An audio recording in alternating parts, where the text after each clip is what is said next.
Good morning. आज मैं एक खास रूल्स लेकर के आया हूँ।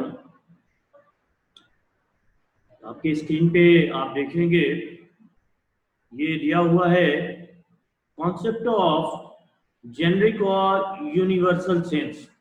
कॉन्सेप्ट ऑफ जेनरिक और यूनिवर्सल सेंस बेस्ड सेंटेंसेस, यानी हम कुछ ऐसे सेंटेंसेस के बारे में पढ़ेंगे जो सामान्य या सार्वभौमिक अवधारणा पे आधारित होते हैं। यानी जो एक जनरल सेंस लेकर के आता है। यहाँ पे हम इस हिंदी सेंटेंस को समझने का प्रयास करेंगे and after that we shall try to translate the sentence.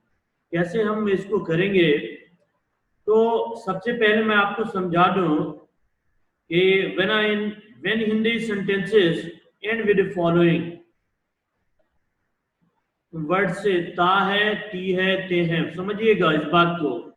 जब हिंदी वाक्य ता है, ती है से समाप्त होता है तो कुछ खास जो नियम है वो उसका हम प्रयोग करते हैं। तो सबसे पहले ये हम बता दो कि ये जेनरिक या यूनिवर्सल सेंस है, ये कॉन्सेप्ट सामान्य नहीं है, यानी कुछ खास लोगों के लिए नहीं है, ये सर्वत्र हर जगह लागू होता है।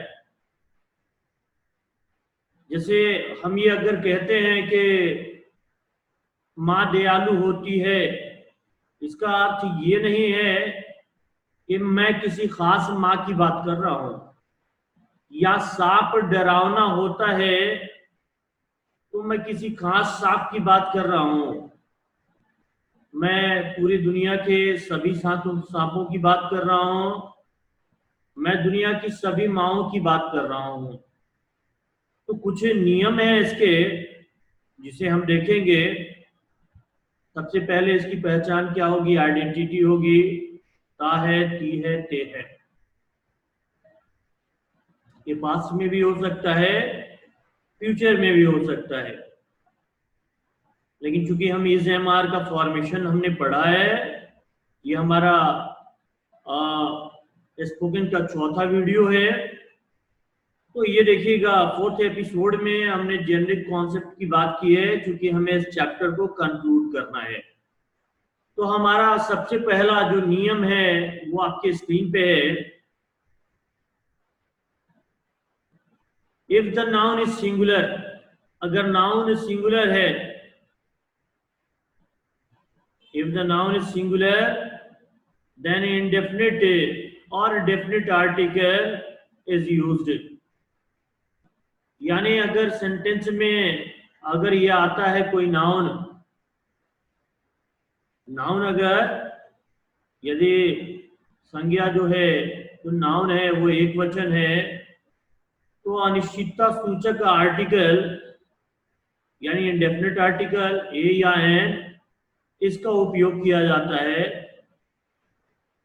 अगर हम चाहें तो द का भी उपयोग कर सकते हैं, मगर ये कॉन्सेप्ट याद रखिएगा कि जो नाउन होना चाहिए वो सिंगुलर होना चाहिए। आपके स्क्रीन पे कुछ एग्जांपल्स हैं। बच्चा शरारती है, बच्चा शरारती होता है, बच्चा शरारती होता है, तो हम क्या इसको बनाएंगे, अ चाइल्ड इज नॉटी। क्योंकि हमारा बच्चा जो है वर्ड ये सिंगुलर है, तो हम क्या करेंगे, अ चाइल्ड इज नॉटी भी कर सकते हैं। हम चाहें तो इसके लिए हम द का भी प्रयोग कर सकते हैं, क्योंकि ये सिंगुलर काउंटेबल नाउन है। तो यहाँ हम क्या करेंगे, द का भी यूज कर सकते हैं, द चाइल्ड इज नॉटी। तो ये दोनों सेंटेंस करेक्ट हैं, इसमें कोई कंफ्यूजन नहीं। दूसरा रूल ये कहता है, if the noun is plural, अगर नाउन अगर प्लूरल है then no article is used. इसलिए तब जेनेरिक सेंस में किसी भी आर्टिकल का हम प्रयोग नहीं करते हैं। यानी अगर हम कहें कि बच्चे शरारती होते हैं, तो यहाँ मैंने दुनिया के सभी बच्चों की बात की, तो हम इसको क्या करेंगे, हमें कोई आर्टिकल का यूज नहीं करना है। जैसा कि आपको पता है indefinite articles can not be used, उसका प्रयोग किया नहीं जा सकता, और definite article is completely prohibited in generic sense. In generic और universal concept the is not to be used, the का प्रयोग नहीं किया जाना है। तो हम क्या करेंगे, सीधे करेंगे चिल्ड्रेन आर नॉटी। क्या करेंगे, चिल्ड्रेन आर नॉटी। चलिए हम तीसरा रूल उस पे बातें करें। If the noun is uncountable, अगर नाउन अनकाउंटेबल होगा then no article is used.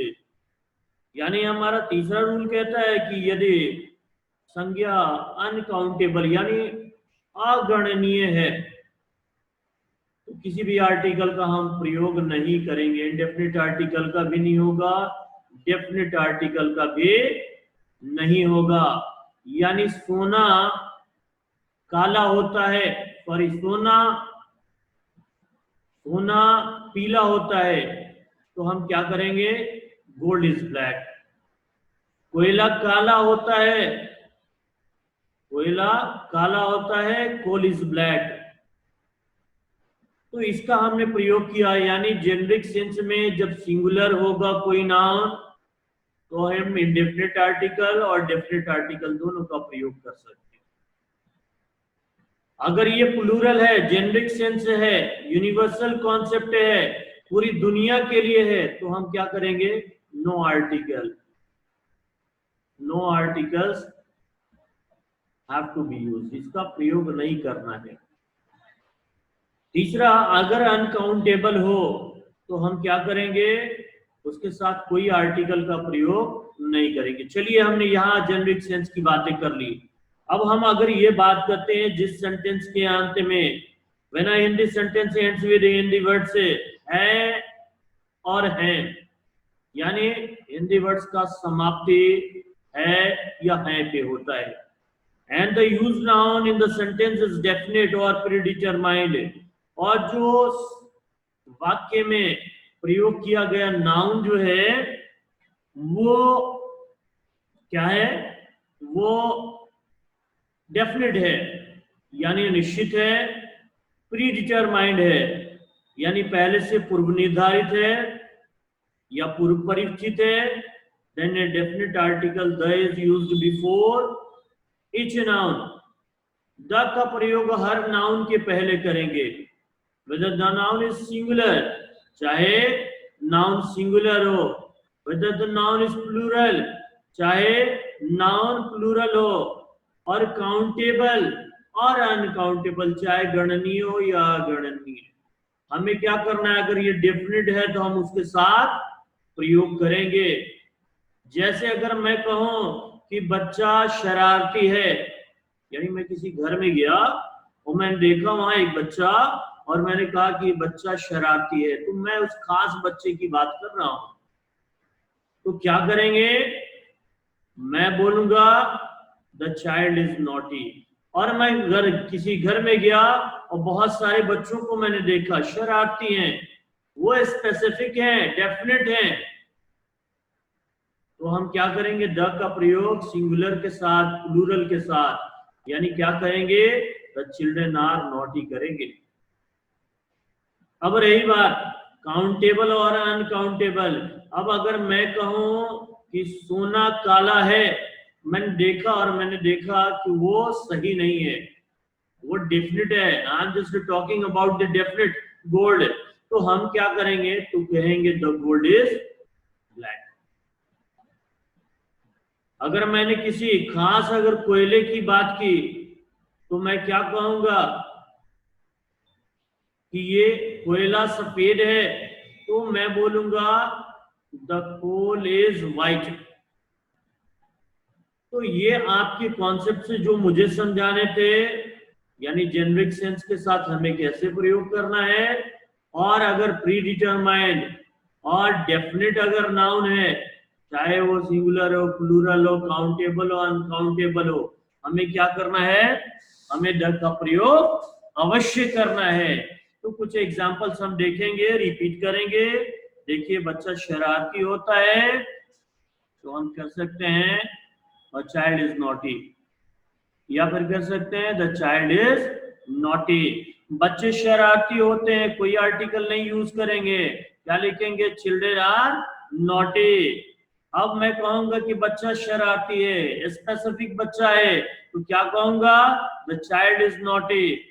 फिर अगर हम देखेंगे कि बच्चे की बात हो रही है, बच्चे शरारती हैं, तो मैं कहूंगा द चिल्ड्रन आर नॉटी। अगला एग्जाम्पल फिर हम देखेंगे, कोयला गर्म है, कोयला गर्म है, यानी स्पेसिफिक की बात कर रहा हूं, तो मैं क्या कहूंगा, द कोल इज हॉट। अगर मैं कहूं कि कोयला काला होता है, तो क्या कहूंगा, coal is black. Generic sense बता रहा हूं।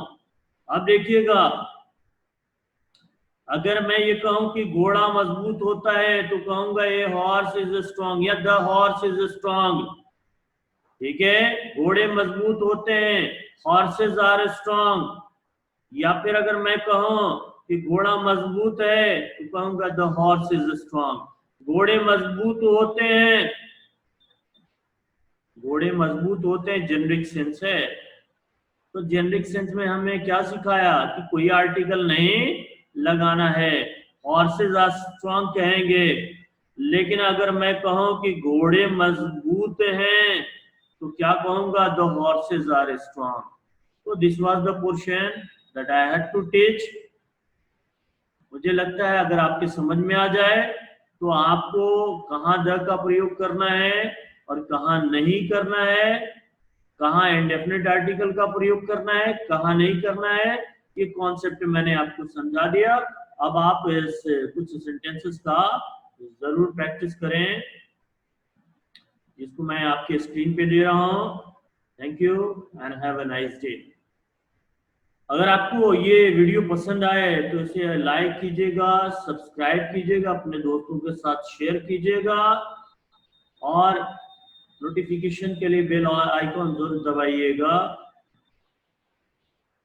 और जो भी बच्चे अगर डायरेक्ट इंस्टीट्यूशन में पढ़ना चाहते हैं, वो अपना कमेंट जो है वो कमेंट बॉक्स में डालें, और मैं उन्हें बताऊंगा कि मेरे इंस्टीट्यूट को कैसे ज्वाइन किया जा सकता है। तो थैंक यू, फिर मिलेंगे अगले एपिसोड में, अगले पार्ट में। Thank you and have a nice day.